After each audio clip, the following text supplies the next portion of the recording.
अस्सलामुअलैकुम वरहमतुल्लाहि वबरकातुहू। Welcome back to the channel easy learn Urdu medium. आज के इस वीडियो में हम लोग 7वीं जमात मजमून उर्दू बाल भारती सबक नंबर 22 मछलियों का शिकार इस सबक के सवालात व जवाबात आज के इस वीडियो में हम लोग हल करने वाले हैं। अगर आपने अब तक हमारा टेलीग्राम ग्रुप ज्वाइन नहीं किया है तो टेलीग्राम ग्रुप को ज्वाइन कीजिए, हमारे फैक्ट के चैनल को सब्सक्राइब कीजिए। दोनों की लिंक डिस्क्रिप्शन में दी हुई है।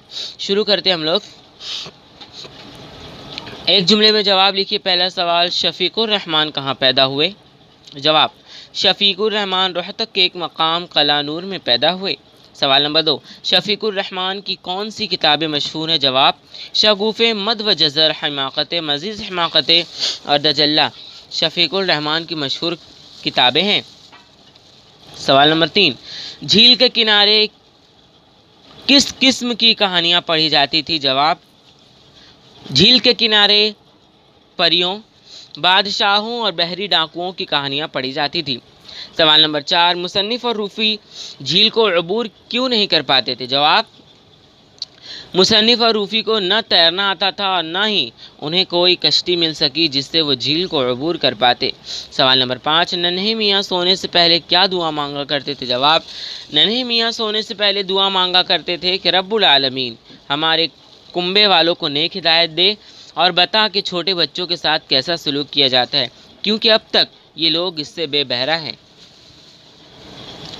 सवाल नंबर 6, मछलियों के मुतालिक कहा गया झूठ कब खुला? जवाब, मछलियों के मुतालिक कहा गया झूठ तब खुला जब सबके सामने मछली वाला हिसाब लेकर आ गया जिससे मछलियां उधार खरीदी गई थी। सवाल नंबर 7, मुसन्निफ़ और रूफ़ी का मजाक क्यों उड़ाया गया? जवाब, मुसन्निफ़ और रूफ़ी का झूठ खुलने पर सबको पता चल गया कि वो मछलियाँ शिकार करके नहीं बल्कि बाज़ार से ख़रीद कर लाते थे, इसलिए उनका मजाक उड़ाया गया। मुख्तसर जवाब लिखिए। पहला सवाल, झील में मछलियों के न होने की क्या वजह बयान की गई है? जवाब देखिए, झील में मछलियों के न होने की ये वजह बताई गई है कि झील के पानी में कोई ख़राबी थी। इसमें मादनियात के कुछ ऐसे अज्जा शामिल थे जिनकी वजह से मछलियाँ जिंदा नहीं रह सकती थी। यहाँ लिखा हुआ है जिंदा नहीं रह सकती थी।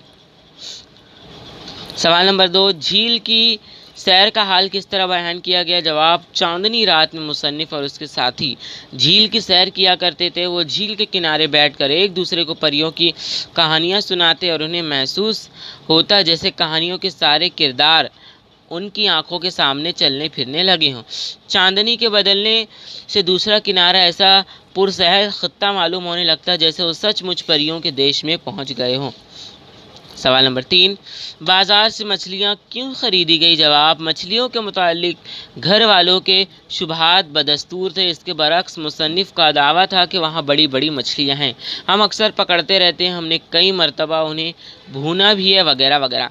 और जब घर वालों ने इसरार किया कि इस मरतबा पकड़ो तो घर लाना हम चखेंगे, इसलिए अपने दावे के तस्दीक के लिए उन्हें बाज़ार से मछलियाँ ख़रीदी ताकि बात बनी रहे।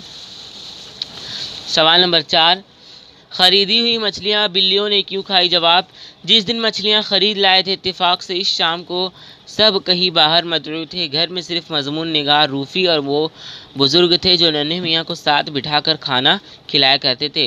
रात को उन्हें अच्छी तरह दिखाई नहीं देता था। नन्हे मियाँ पहले तो दस्तरखान पर बैठे, फिर चुपके से उठकर चले गए। बिल्लियाँ जो इस मौके की मुंतज़िर थीं आकर बड़े इत्मीनान से बैठ गईं। बुजुर्ग समझते थे कि नन्हे मियाँ बैठे हुए हैं, वो उठा कर चीज़ें इनके सामने रखते और बिल्लियाँ बड़े सुकून से सब कुछ चट कर जाती। इस तरह ख़रीदी हुई सारी मछलियाँ बिल्लियों ने खाई।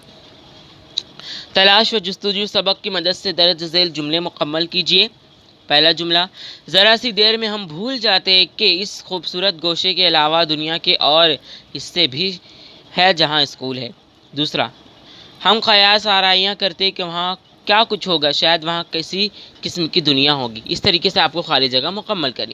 तीसरा, दूसरा किनारा ऐसा पुरसहर खित्ता मालूम होने लगता कि हम सचमुच परियों के मुल्क में पहुँच जाते। चौथा, सबके दिलों में ख्याल बैठ गया था कि हम दोनों निहायत नालायक हैं और बिल्कुल नहीं पढ़ते।